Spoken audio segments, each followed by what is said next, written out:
Shalom. Today first of all, I'm Kendall Bryan Hunter, author of the book Consider My Servant Job, and this is Come Follow Me, Get to the Point, where I always show up, I'm always prepared, we never take roll, and you can bring your own refreshments. So today we'll be studying Genesis chapter 7 verse, let me try that again, Genesis 7 verse 13. So we'll break it down into 4 points, as I'll be covering Pharaoh, the plagues, the Passover, and then talk about the Christ quotient today. So, point 1, Pharaoh. Pharaoh is a person that you need to compare to Laman, to Lemuel, to King Noah, but also to King Benjamin. One of these people, no matter what you did, no matter what you said or did or what happened to them, they just never change. And that's an important principle to think about.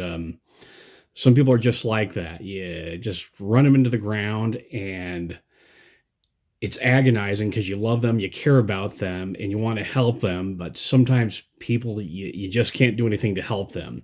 It's interesting, a couple of years ago, Elder Neil A. Maxwell gave a talk called Lessons from Laman and Lemuel from the October 1999 conference, and he talked a little bit about Laman and Lemuel, and you can see that you can draw parallels between them and with Pharaoh.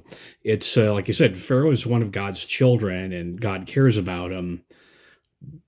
But love just does not excuse certain things. It's interesting because Joseph Smith referenced this. It's in Teachings of the Prophet, Joseph Smith, page 189, and he's commenting on the Romans chapter 9. He talks a little bit about foreordination, and as the note taker mentions, it's an imperfect sketch where he talks about how Pharaoh was foreordained for a certain role. And that kind of raises some interesting questions about, we understand God foreordaining people to perform good acts, such as Cyrus, the founding fathers, and prophets, but why God would foreordain or place people up to do wickedness, that's a puzzle. And like I said, we just don't have a clear answer on that. So that's one of the things where you just kind of want to hold off on, but keep it in the back of your mind.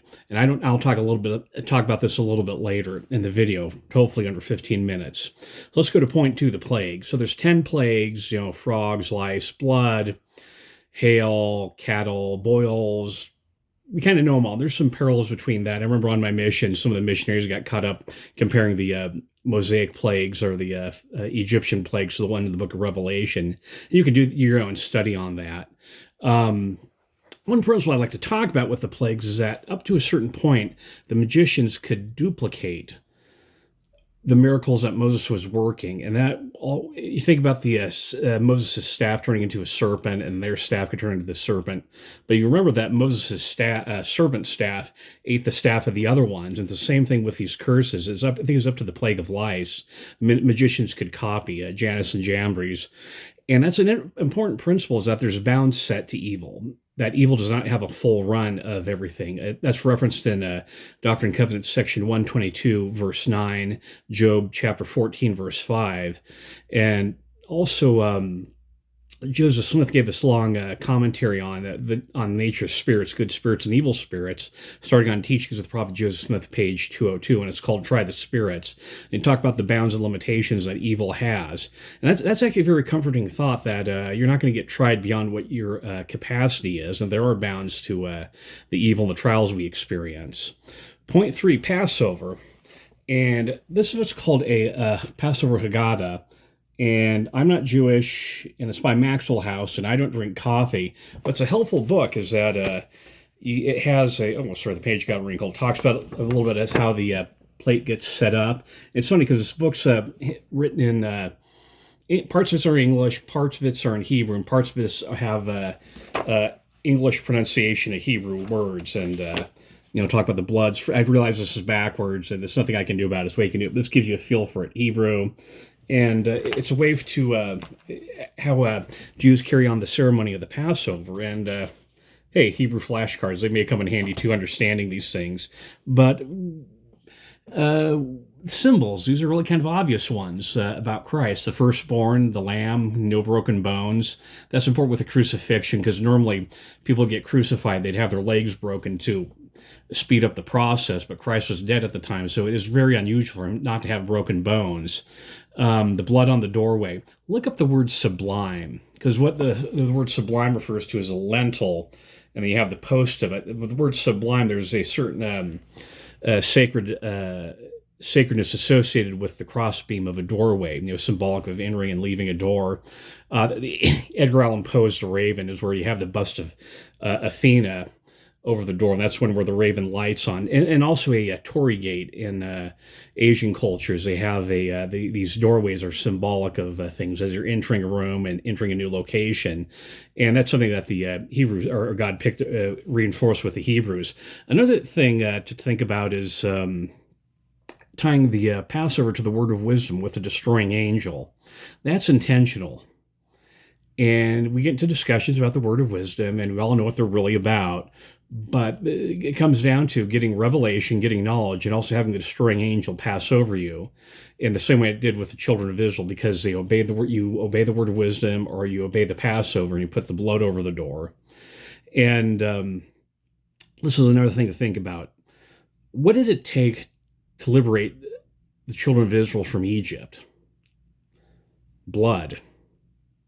The death of the firstborn in blood. And this is the thing, is when you're studying the Old Testament, pay attention to how the symbols teach about Jesus Christ, or it's not obvious, but you go through the visual aspect and the ceremonial aspect, and it reminds us of things, the same way the sacrament does. So I'm getting a little bit ahead of myself. This is get to the point. So yeah, I'm supposed to be very concise with this. I'd like to pause right in a moment, and this is point 4, and talk a little bit about collateral damage. And this is a question that atheists bring up, and it's a fair question, is, okay, you believe in God, God creates people, but he's just left and right, he's punishing them. In the case of the flood, why did God create Adam and Eve perfectly and knowing that they would fall? And then why is God punishing all these innocent people in Egypt, all the innocent firstborn? Because, the word didn't spread quickly, and but yet it affected all of Egypt. And, the problem was with Pharaoh. This was not a democracy where they could vote Pharaoh out of office if things got wrong. And why did God do that? And that's when you have to sit there and you have to be honest about the question and think about it, not come up with the shrink-wrapped, prefabricated answers that you find on the internet, but able to come up with answers from your heart. But also look to the Book of Mormon, because you have a similar situation in Alma chapter 14 with the city of Ammonihah, where you have all the innocent people being punished, what the Book of Mormon has to say about that, and also Alma 60:13. Those are two partial answers to the problem of pain and evil and suffering, and help resolve this issue of, okay, why all this collateral damage all the time? Why it seems like God's hurting innocent people? Another thing to think about is in terms of the third estates, how this life isn't all of existence. We have a mortal existence and we have a post-mortal existence. And all your losses will be made up in the resurrection, as Joseph Smith taught. Which brings us to the last point, the Christ quotient. Like I said, get to the point, I'm being really concise, is that the Passover is one of the best instances where you can look over the Old Testament and see how you have these ancient symbols of Jesus Christ in there. Even the circumcision is a symbol of Jesus Christ. That you're way the ceremonies are enacted, and they provide a parallel for helping us understand our modern ceremonies, especially the temple ceremonies, but also the sacrament, how the bread references the body, where it was the cooked meat of the lamb. Then you have the blood, the water of the sacrament refers to the blood of it. I mean, we're not putting it over the post of our house, but we have the symbols like that. And we start thinking along those lines, the way how you can decrypt the Passover. It helps you understand the temple ceremonies, where they're not as mysterious and confusing as we sometimes feel like they are. And the last thing I think about is the blood. I work at a hospital, so yeah, I deal with blood all the time. And you think about how blood is... how the atonement was worked out, the Christ bleeding in the Garden of Gethsemane and later shedding his blood or giving his life up. And you have the water of the baptismal font is a parallel of blood, and the same thing with the water of the sacrament, how the blood, always points us back to the Christ suffering and the mission that he effected. And another thing to think about this too is when you hear lessons or talks, are they leaving out the blood of Jesus Christ? Is this just really the talk you hear, is this just really a sort of a Rotary Club speech, or is this just a TED Talk, motivational pep talk, sort of a Tony Robbins, Brene Brown type thing? Are they basing it upon the atonement?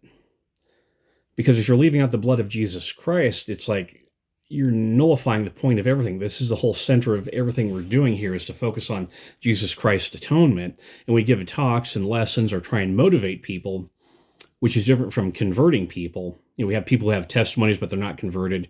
We want you to have a testimony, converted, and you don't have more motivation will take care of itself. Is that you're leading people to Christ. You won't have to worry about these other things. You won't have to constantly remind people to do ministering. The blood of Christ, and that's the point.